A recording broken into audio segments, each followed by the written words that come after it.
दो अनाथ लड़कों की रियल जैसी भावुक कहानी। एक छोटे से गांव में दो अनाथ लड़के रहते थे, राहुल और अमन। राहुल की उम्र 12 साल थी और अमन सिर्फ 10 साल का था।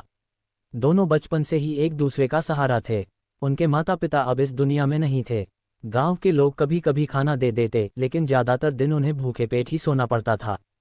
गांव के किनारे एक टूटी हुई झोपड़ी में दोनों रहते थे।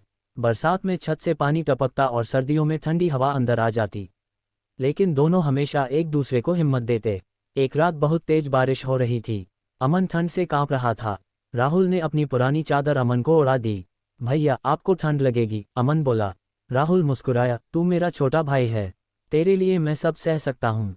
अमन की आंखों में आंसू आ गए। अगली सुबह दोनों काम की तलाश में गांव की तरफ निकले।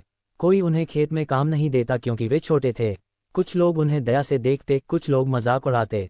एक दुकान वाला बोला, तुम लोग सिर्फ भीख मांग सकते हो। राहुल को बहुत बुरा लगा। उसने अमन का हाथ पकड़ा और वहां से चला गया। हम मेहनत करेंगे, भीख नहीं मांगेंगे, राहुल बोला।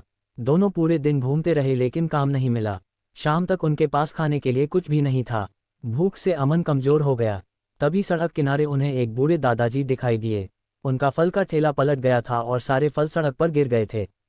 लोग देखकर भी मदद नहीं कर रहे थे। राहुल और अमन तुरंत दौड़े। दोनों ने सारे फल उठाकर वापस ठेले में रख दिए। दादाजी खुश हो गए। बेटा, तुम दोनों बहुत अच्छे हो। तुम्हारा नाम क्या है? मैं राहुल हूँ और ये मेरा भाई अमन, राहुल बोला। दादाजी ने पूछा, तुम स्कूल नहीं जाते? राहुल चुप हो गया, फिर धीरे से बोला, हमारे माँ बाप नहीं हैं, काम करके पेट भरते हैं। दादाजी की आंखें नम हो गईं। उन्होंने दोनों को अपने घर बुलाया और खाना खिलाया। कई दिनों बाद दोनों ने पेट भरकर खाना खाया।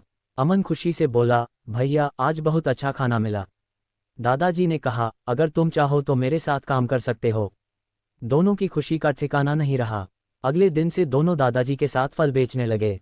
सुबह जल्दी उठते, बाजार जाते और मेहनत करते। धीरे धीरे लोग भी उन्हें पहचानने लगे। राहुल बहुत ईमानदार था। एक दिन एक ग्राहक गलती से ज्यादा पैसे देकर चला गया। राहुल दौड़कर उसके पीछे गया और पैसे वापस कर दिए। ग्राहक हैरान रह गया, आजकल इतने ईमानदार बच्चे कहाँ मिलते हैं। उसने राहुल को इनाम देना चाहा लेकिन राहुल ने मना कर दिया। दादाजी दूर से सब देख रहे थे। उन्हें राहुल और अमन पर गर्व होने लगा। कुछ महीनों बाद दादाजी बीमार पड़ गए। अब ठेले की पूरी जिम्मेदारी राहुल और अमन पर आ गई। दोनों दिन रात मेहनत करते। एक रात दादाजी ने राहुल को पास बुलाया। बेटा, मेरे अपने बच्चे मुझे छोड़कर शहर चले गए, लेकिन तुम दोनों ने मेरा सहारा बनकर दिखाया। राहुल बोला, दादाजी, आप हमारे परिवार जैसे हो। दादाजी रो पड़े। धीरे धीरे फल का काम अच्छा चलने लगा। दोनों भाइयों ने थोड़े थोड़े पैसे बचाने शुरू किए। राहुल का सपना था कि अमन को पढ़ाए। एक दिन राहुल अमन को सरकारी स्कूल ले गया। अमन बहुत खुश था। भैया, क्या मैं सच में स्कूल जा सकता हूँ? हाँ, तू खूब पढ़ेगा और बड़ा आदमी बनेगा, राहुल बोला। अमन पढ़ाई में बहुत तेज निकला। स्कूल के शिक्षक भी उसकी तारीफ करते।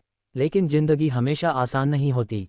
एक दिन बाजार में कुछ गुंडों ने उनका ठेला तोड़ दिया क्योंकि राहुल ने उन्हें मुफ्त फल देने से मना कर दिया था। सारे फल जमीन पर गिर गए। अमन डर गया। भैया, अब क्या होगा? राहुल ने टूटे हुए ठेले को देखा और बोला, हम फिर से मेहनत करेंगे। उस रात दोनों बहुत रोए। मेहनत की सारी कमाई खत्म हो गई थी। अगले दिन गांव के कुछ लोग उनकी मदद के लिए आए। किसी ने थोड़ा पैसा दिया, किसी ने नया ठेला बनवाया। दादाजी बोले,